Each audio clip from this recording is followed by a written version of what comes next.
20వ కీర్తన అందరం కలిసి ధ్యానించుకుందాం. నాతో కూడా కలిసి చెప్పండి. నోరు తెరిచి, ఆపత్కాలమందు యెహోవా నీకు ఉత్తరం ఇచ్చునుగాక, యాకోబు దేవుని నామము నిన్ను ఉద్ధరించునుగాక, పరిశుద్ధ స్థలములో నుండి ఆయన నీకు సహాయము చేయునుగాక, సియోనులో నుండి నిన్ను ఆదుకొనుగాక, ఆయన నీ నైవేద్యములన్నిటిని జ్ఞాపకం చేసుకునుగాక, నీ దహన బలులను అంగీకరించునుగాక, నీ కోరిక సిద్ధింపచేసి నీ ఆలోచన యావత్తు సఫలపరచునుగాక. యెహోవా నీ రక్షణ బట్టి మేము జయోత్సాహము చేయుచున్నాం. మా దేవుని నామమును బట్టి మా ధ్వజము ఎత్తుచున్నాం. నీ ప్రార్థనలన్నీ యెహోవా సఫలపరచునుగాక. యెహోవా తన అభిషేక్తుని రక్షించునని నాకిప్పుడు తెలియను. రక్షణార్థమైన తన దక్షిణ హస్తబలము చూపును. అందరూ చెప్దాం. తన పరిశుద్ధ ఆకాశముల నుండి అతన్ని ఉత్తరమిచ్చును. కొందరు రథములను బట్టి, కొందరు గుర్రములను బట్టి అతిశయపడుదు. మనమైతే మన దేవుడైన యెహోవా నామమును బట్టి అతిశయపడుదుము. వారు కృంగి నేల మీద పడి ఉన్నారు, మనము లేచి చక్కగా నిలుచున్నాము. యెహోవా రక్షింపుము. అందరూ చెప్దాము. యెహోవా రక్షింపుము. మేము మొరపెట్టినప్పుడు రాజు మాకు ఉత్తరం ఇచ్చునుగాక. ఆమేన్. దేవుడి వాక్య భాగము మన వినికిడిలో దీవించునుగాక.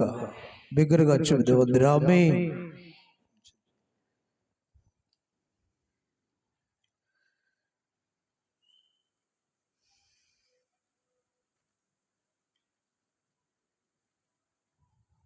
చిన్న పల్లవి పాడిన తర్వాత వాక్య ధ్యానంలోకి వెళదాం.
ప్రభువే నా ప్రియుడు,